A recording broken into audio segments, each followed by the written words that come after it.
are trying to do their duty, then, find their task made difficult by these men who stoop to practically everything conceivable. Almost anybody of the lowest type may get into the Negro ministry.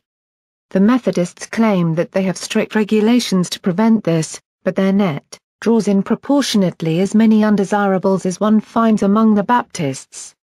As an evidence of the depths to which the institution has gone, a resident of Cincinnati recently reported a case of its exploitation by a railroad man who lost his job and later all his earnings in a game in a den of vice in that city.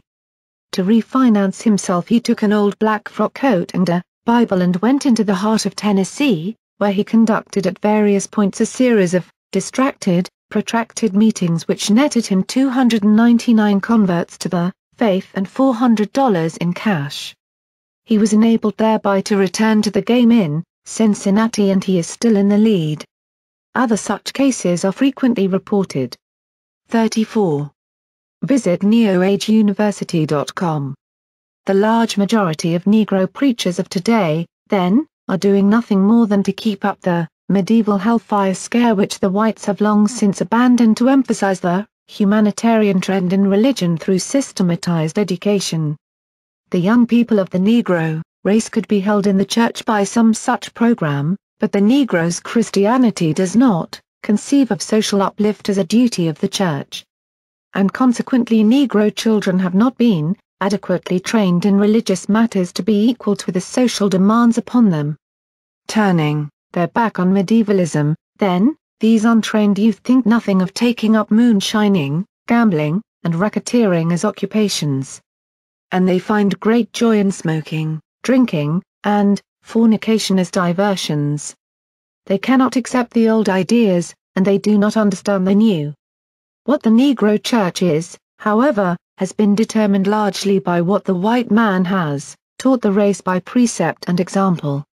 We must remember that the Negroes learned their religion from the early white Methodists and Baptists who evangelized the slaves and the poor whites when they were barred from proselytizing the aristocracy. The American white people themselves taught Negroes to specialize unduly in the praise the Lord, hallelujah worship.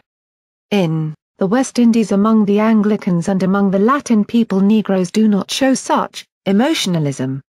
They are cold and conservative. Some of the American whites, moreover, are just as far behind in this respect as are the Negroes, who have had less opportunity to learn better. While in Miami, Florida, not long ago, the author found in 2 interracial holiness churches that the following was a third or fourth white. The whites joined wholeheartedly with the Negroes in their holy rolling, and some of them seemed to be rollers not holy. A few months ago in Huntington, West Virginia, where the author was being entertained by friends, the party was disturbed throughout the evening by the most insane outbursts of white worshippers in a church of God across the street. There they daily indulged in such whooping and screaming in unknown tongues that the Negroes have had to report them to the police as a nuisance.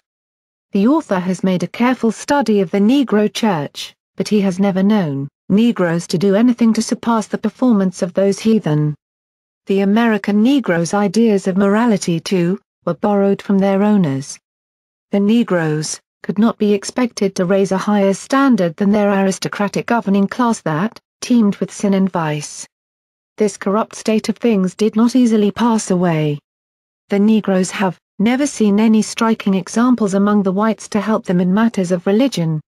Even during the colonial period, the whites claimed that their ministers sent to the colonies by the Anglican Church, the progenitor of the Protestant Episcopal Church in America, were a degenerate class that exploited the people for money to waste it in racing horses and drinking liquor. Some of these ministers were known to have illicit relations with women and, therefore, winked at the sins of the officers of their churches, who sold their own offspring by slave women. 35. Visit neoageuniversity.com. Although the author was born 10 years after the Civil War, the morals and religion of that regime continued even into his time. Many of the rich or well-to-do white men belonging to the churches in Buckingham County, Virginia, indulged in polygamy. They raised one family by a white woman and another by a colored or poor white woman. Both the owner of the largest slate quarry and the proprietor of the largest factory in that county lived in this fashion. One was an outstanding Episcopalian and the other a distinguished Catholic. One day the foreman of the factory, a polygamous deacon of the local White Baptist church, called the workmen together at noon for a short memorial service in honor of Parson Taylor, for almost half a century the pastor of the large White Baptist church in that section. The foreman made some remarks on the life of the distinguished minister, and then all sang "Shall We Meet" beyond the river. But to save his life the author could not restrain himself from wondering, all that time, whether the foreman's white wife or colored paramour would greet him on the other side, and what a conflict there would be if they happened to get into an old-fashioned hair-pulling. In spite of his libertine connections, however, this foreman believed that he was a Christian, and when he died his eulogist commended his soul to God.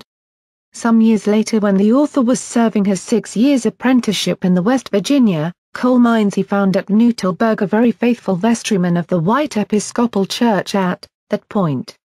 He was one of the most devout from the point of view of his co-workers.